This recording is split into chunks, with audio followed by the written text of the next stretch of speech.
नमस्कार शेतकरी मित्रांनो, खरीप पीक विमा 2026 संदर्भात शेतकऱ्यांसाठी एक अत्यंत महत्त्वाची आणि दिलासादायक बातमी समोर आली आहे। खरीप पीक विमा 2026 चा अर्ज भरताना शेतकऱ्यांना ज्या जाचक अटीचा सामना करावा लागत होता त्या अटीमध्ये अखेर बदल करण्यात आला आहे। विशेष म्हणजे पीक विमा भरताना शेतकऱ्यांना आपल्याकडे कोणतेही पीक कर्ज नाही, या जमिनीशी कोणतेही पीक कर्ज लिंक केलेले नाही किंवा भविष्यात या जमिनीवर पीक कर्ज घेणार नाही अशा प्रकारचे एक ॲप्लिकेशन द्यावे लागत होते। त्यामुळे पीक कर्ज घेतलेल्या किंवा भविष्यात पीक कर्ज घेण्याचा विचार करत असलेल्या शेतकऱ्यांसमोर मोठा प्रश्न निर्माण होता। विशेषतः अनेक शेतकऱ्यांची अद्याप कर्जमाफी झालेली नाही, त्यामुळे कर्जमाफी होणार की नाही, भविष्यात पुन्हा पीक कर्ज घ्यायचे की नाही याबाबत अनेक प्रश्न शेतकरी संभ्रमात होते।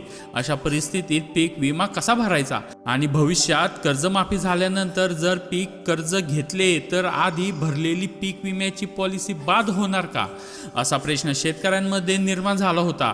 याच कारणामुळे अनेक ठिकाणी बँकेकडून कर्जदार शेतकऱ्यांचा पीक विमा भरण्यास टाळाटाळ केला जात असल्याच्या तक्रारी देखील समोर येत होत्या। या जाचक अटीमुळे मोठ्या प्रमाणात शेतकऱ्यांमध्ये नाराजी निर्माण झाली होती। अनेक शेतकरी पीक विमा योजनेपासून दूर राहिले होते।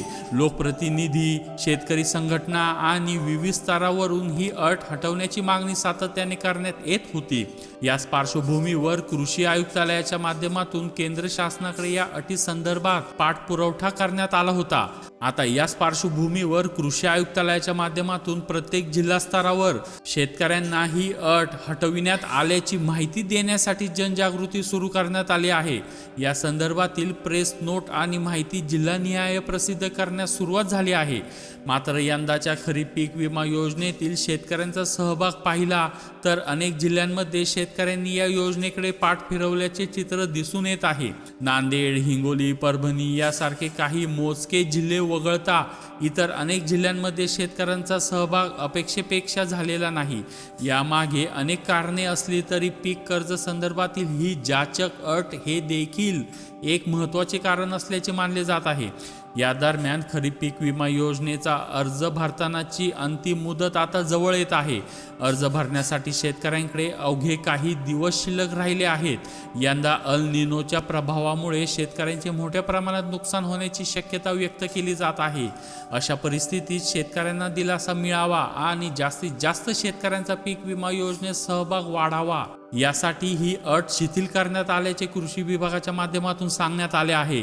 तसेच जास्तीत जास्त शेतकऱ्यांनी पीक विमा योजनेत सहभागी व्हावे असे आवाहनही करण्यात आले आहे। यापूर्वीही आपण या संदर्भात अपडेट घेतला होता। जर मोठ्या प्रमाणात शेतकऱ्यांनी पीक विमा योजनेकडे पाठ फिरवली असती आणि योजनेमध्ये सहभाग नोंदवला नसता तर या योजनेमध्ये बदल करावा लागला असता किंवा योजनेतील काही नियम आणि ट्रिगर बदलण्याची शक्यता निर्माण झाली असती।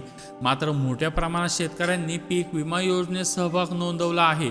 आता जे शेतकरी अद्याप या योजनेपासून वंचित आहेत, तसेच लोकप्रतिनिधी आणि शेतकरी संघटनांकडून करण्यात आलेल्या मागणीच्या पार्श्वभूमीवर अधिकाधिक शेतकऱ्यांचा सहभाग वाढविण्यासाठी ही जाचक अट अखेर रद्द करण्यात आलेली आहे।